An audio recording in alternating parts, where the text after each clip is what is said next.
Aujourd'hui dans le JT Vert on parle de transport doux et je voudrais vous montrer un exemple, c'est le vélo électrique.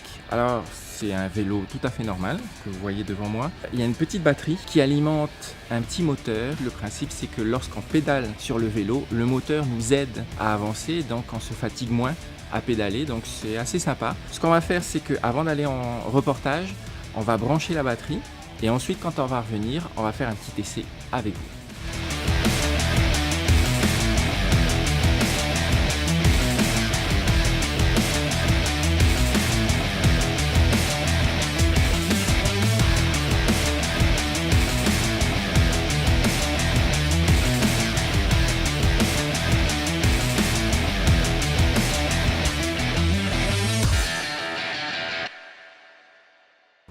Aujourd'hui un JT Vert exceptionnel, nous tournons exclusivement avec un téléphone portable et une GoPro.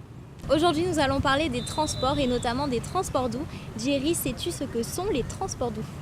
Alors les transports doux, ce sont des transports qui n'utilisent pas de moteur, qui ne génèrent pas de pollution ou très peu de gaz à effet de serre.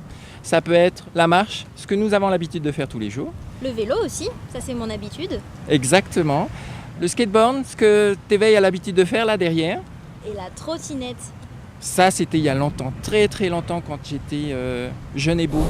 Alors Solène, est-ce que tu as remarqué que de plus en plus de gens utilisent soit la marche à pied, soit le vélo pour aller au boulot le matin? Mais c'est vrai d'ailleurs, moi-même j'en fais partie, toi aussi. Oui.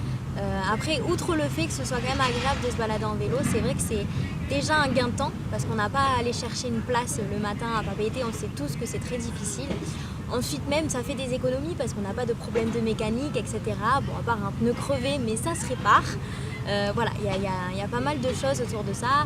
Et puis, il y a le côté écologique quand même qui est indispensable. Et toi, Jerry, tout le monde sait que tu es le champion de la marche à pied. J'avoue que j'aime beaucoup marcher.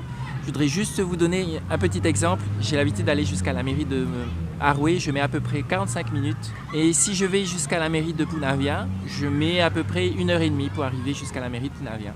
C'est pas si difficile que ça, il suffit de mettre un pied devant l'autre et un jour ou l'autre on va arriver. Alors pourquoi sommes-nous dans les jardins du parc Paopei pour parler des transports doux? Ça peut paraître étrange, mais c'est le meilleur endroit pour en parler. C'est le plus grand parc de la ville de Papeete. Il remporte énormément de succès autour de ses jardins et de ses fontaines. C'est surtout le temple du transport doux. Il y a énormément de gens qui viennent ici pour faire du sport ou alors pour contempler les arbres ou les fleurs. C'est vrai que c'est un endroit très sympa pour les gens qui ont une dure journée, qui sont stressés, qui veulent juste lâcher prise. C'est une infrastructure qui a été réalisée par la Polynésie française. On voit les choses s'améliorer de plus en plus dans la ville de Papeete. On a des aménagements piétonniers, donc on a le parc Paopei, on a le front de mer avec la marina qui s'est améliorée. Donc voilà, petit à petit les choses changent et améliorent notre environnement.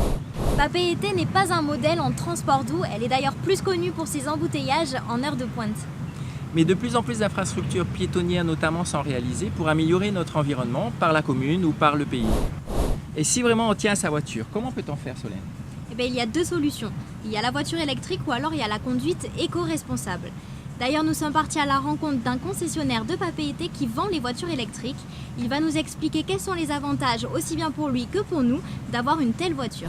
Ça revient 2 fois à 2 fois et demi moins cher de rouler donc en électrique par rapport à un moteur thermique, qu'il soit diesel ou essence. Donc ça, c'est le premier point.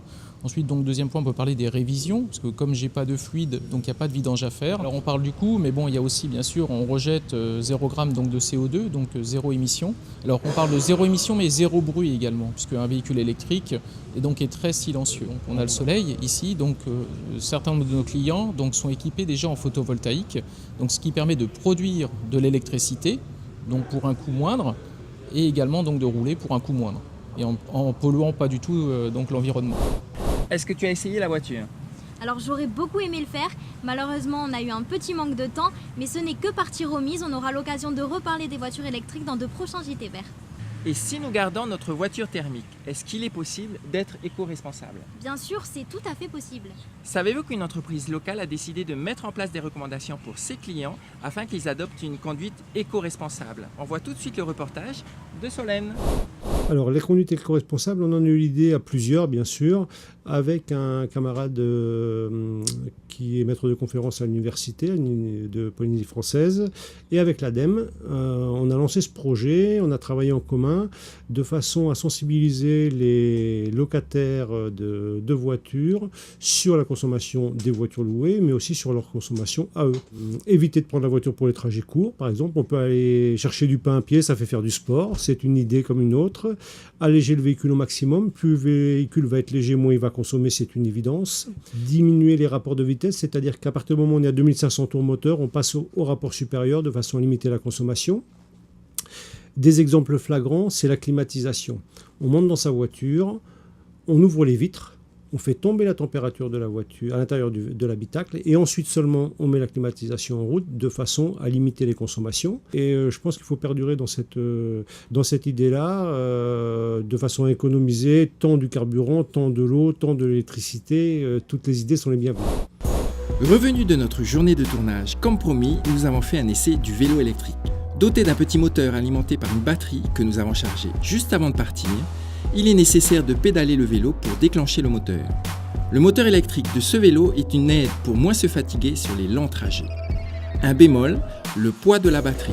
Elle est relativement lourde et on ressent son poids surtout au moment où la batterie se vide et qu'on est alors plus aidé par le moteur.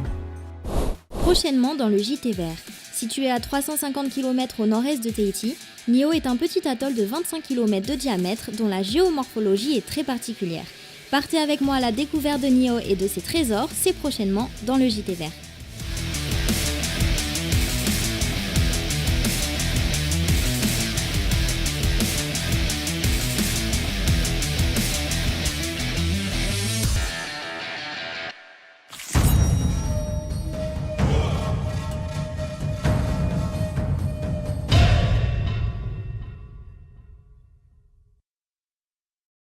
Salut YouTube, si tu as aimé cette vidéo, il y en a encore plus en t'abonnant à la chaîne.